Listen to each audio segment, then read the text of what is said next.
Господи Исусе Христе, Сине Божий, помилуй меня грешного. В името на Отца и Сина и Светиот Дух. Амин.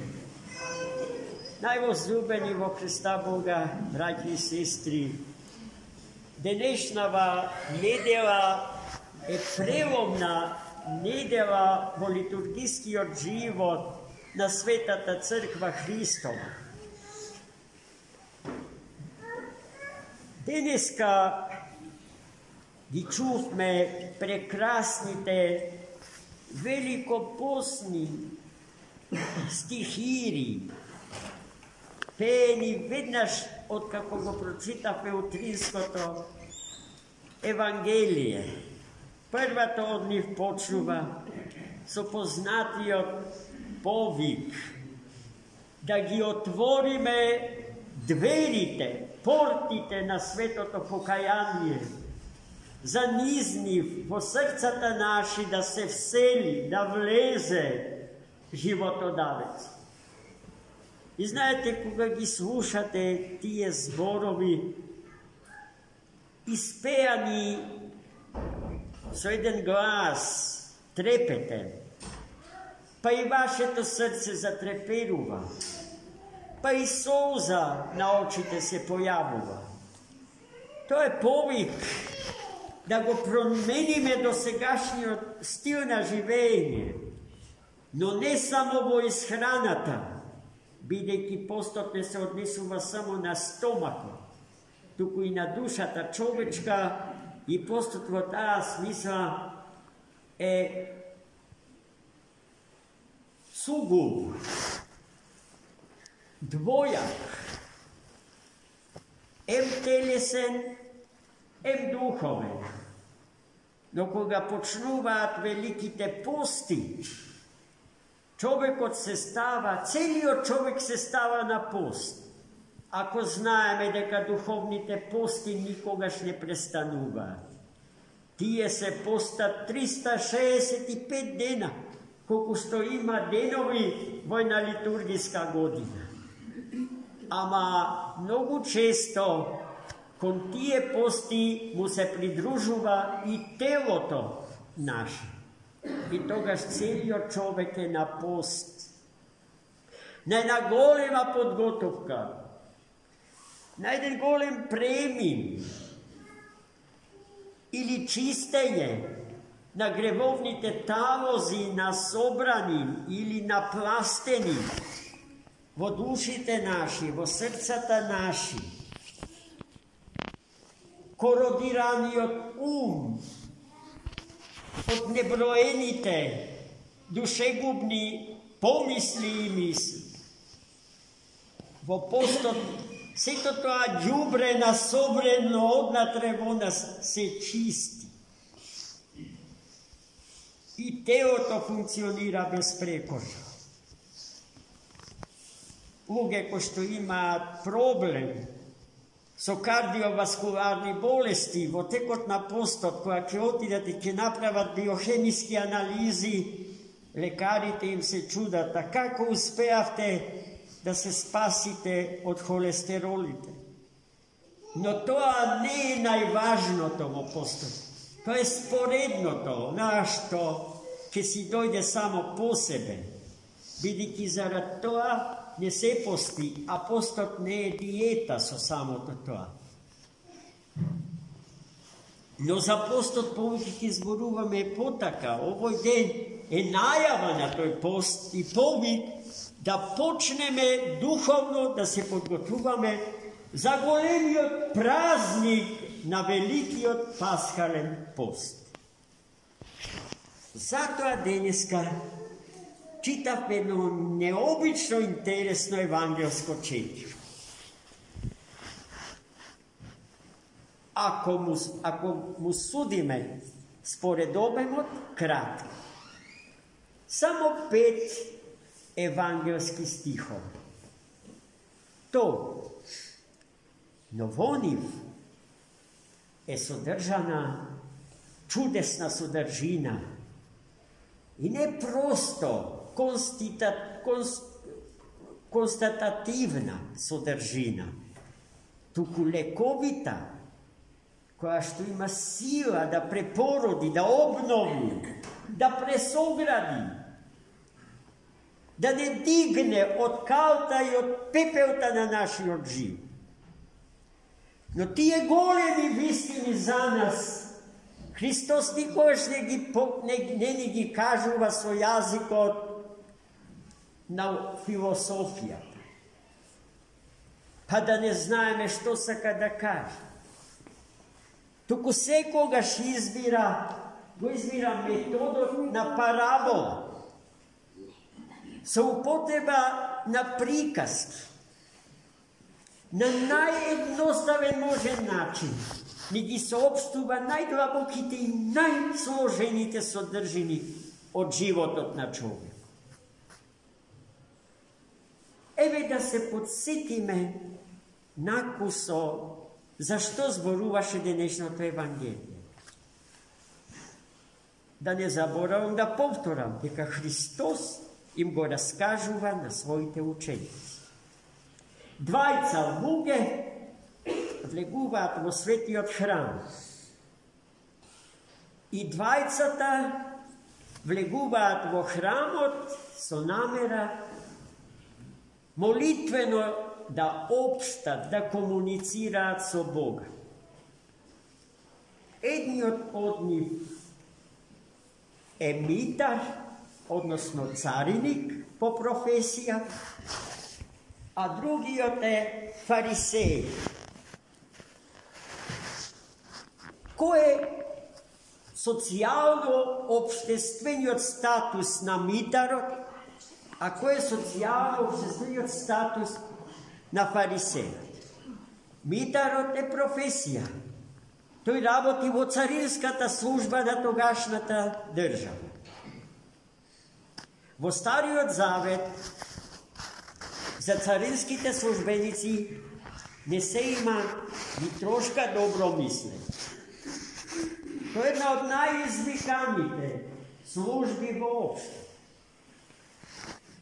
Сетете се на приказ на реалното евангелско собитие со маличкиот, нискиот пораст Захеј, директор на царинската служба.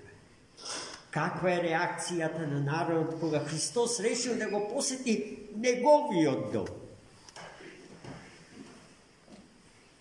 Значи, функционер, државен чиновник, државен службеник, тоа е митар. Кој е фарисејот? Фарисејот им припаѓа на елитните интелектуални кругови на еврејскиот народ. И двајцата влегуваат во храмот и застануваат на две различни места. Фарисејот, свесен за својата положба, за своето место во широката обштествена заедница, застанува близу олтарот. А цариникот во дното од светиот храм почнува нивната молитва. Фарисејот настапува прилично дрско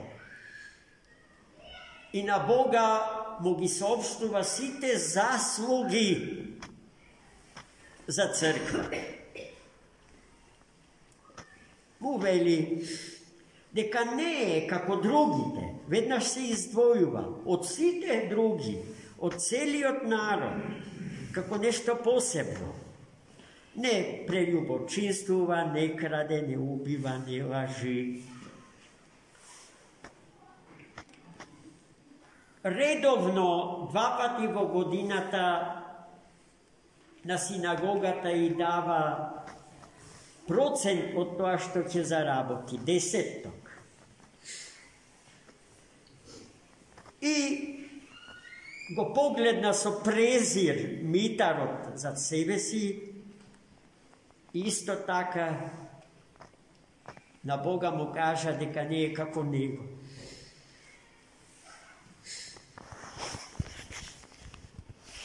Дојде човекот во храмот за да се испофали какви се постигнувања има во својот живот, а тоа секое постигнување треба да се оквалификува како негова заслуга пред Бога. Со тие своји постигнувања фарисеот смета дека го задолжува Бога и Бог сега треба да му возврати со некаква награда посебна, поголема и поразлична од наградите на други. Горд се самофали. Настапува како човек кој што има мок, сила, да наметне стар, па и да казни. Митарот за сето тоа време во дното од светиот храм нема смелост, вели Христос, да ги подигне очите своји горе, туку целиот скрушен и собран во себе си, се удирал со рацете во гради,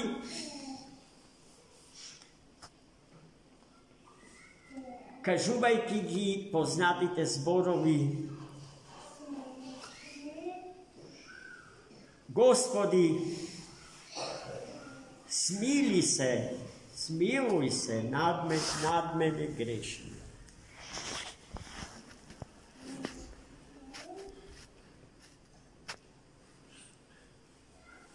Ако првиот е представник на гордиот човек, вториот, цариникот, е представник на смирениот човек.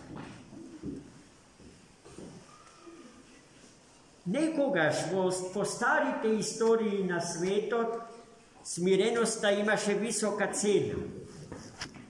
Ама тогаш христијанскиот систем на вредности царуваше во сите христијански народи и земји. Денеска христијанскиот систем на вредности е урнат, отфрлен. Воспоставен е нов, така наречен ничкосан, изопачен систем на вредности. Во тој систем на вредности тоа што во Светото писмо е добро е зло. Тоа што е убаво во Светото писмо за сегашниот систем на вредности е грдо. Се наопаку. Систем на ничкосани евангелски вредности.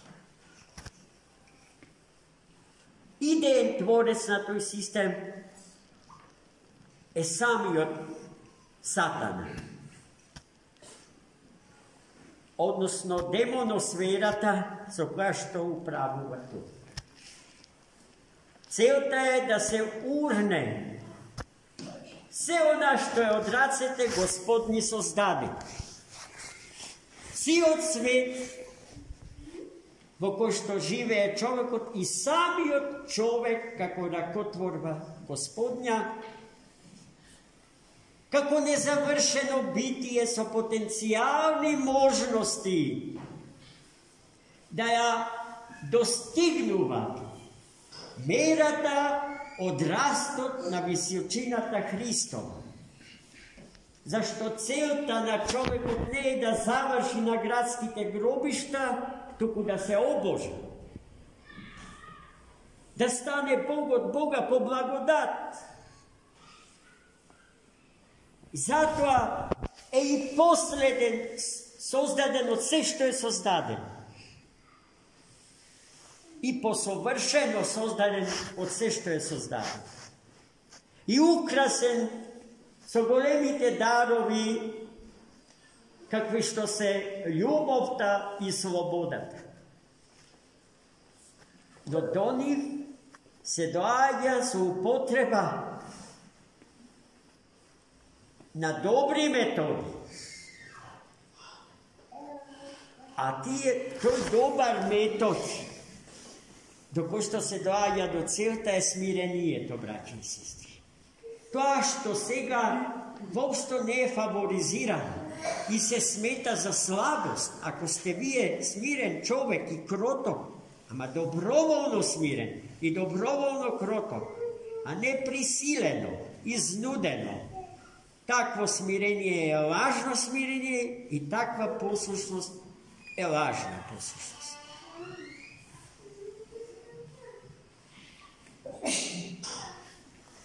Gledajte kakvi se sodržini ni otkriva 5. stiha od današnjata evangelska perikopa. Napišana je i izrečena pred poveki od 2000 godina. No ta ima sila da go privleče naše to vnimanje i deniska. Ta prikaska za Mitarot i Farisejot je aktuelna i deniska isto koliko što bila i aktuelna pred 2000 godina. Iako lugeto za ko što zboruva evangelska ta perikopa živeat vo jedan sosema podrug obštestven sistem na vrednosti od ovojgo ko što nije deniska žive. No vo ta biblijska prikaska izrečena od ustata na Hrista Gospoda je sodržana esencijata na site egzistencijalni problemi so ko što se sudruva čovjekot ni site vekov. I ne samo što se sudruva so tije sodržini, tuku Hristos na jedan prost, jednostaven način ni gi dava i odgovorite na teško odgovorljivite prašanja na egzistencijalna tema. Zato, braći i sestri, mnogu golemi literati napišale ogromni poobem književni dela na ova tema. Međutim, nivnite tvorenija, nivnite dela, ako bile sozdadeni pred 2 dana i bile aktuelne, već je včera zastarile, a danes se zaborave. A prostite, evangelski kažuvanja na Hristos stanuvat se poživi, se poaktuelni. Ne može vreme to da gi skrije i da gi zgazi.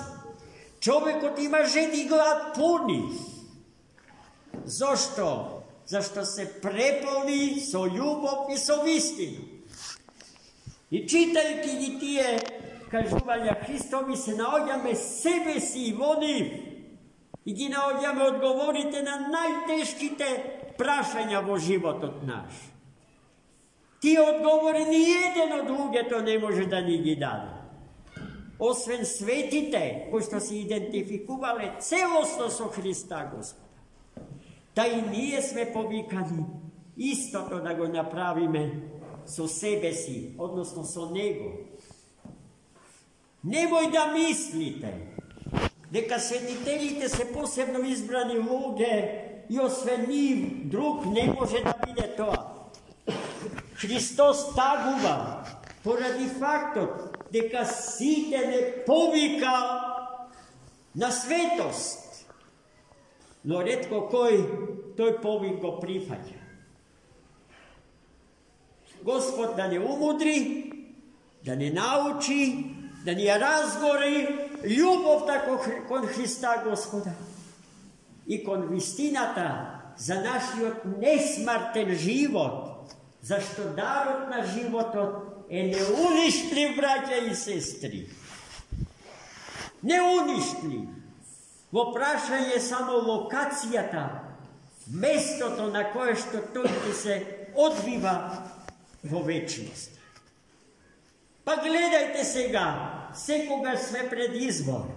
И кога мислиме, и кога зборуваме, и кога гледаме, и кога слушаме, и кога действуваме со рацете и со нозете. Ние секогаш сме пред избор. За вечна смрт или за вечен живот. За живот во рајот Господен или за живот во пекол. Со секоја мисла, со секој збор, со секој гледање на очите, со секој чукање на срцето, со секој действување на телото, ние се определуваме за едното или за другото. Затоа, браќа и сестри, треба да стражариме над себе си, да ги зауздаме нашите емоции, да не им се подаваме. Без нив е невозможно да се биде човек. А и човечката димензија се губи тогаш, кога човекот не успева да владее со нив, туку тие завладуваат со човек. Оваа тема е неисцрпна, се разбира. Ова е некој неуспешен мој и хаотичен вовед во неа, али останува, се разбира, како можност секогаш да и се врати. Господ да ве благослови на многаја лета.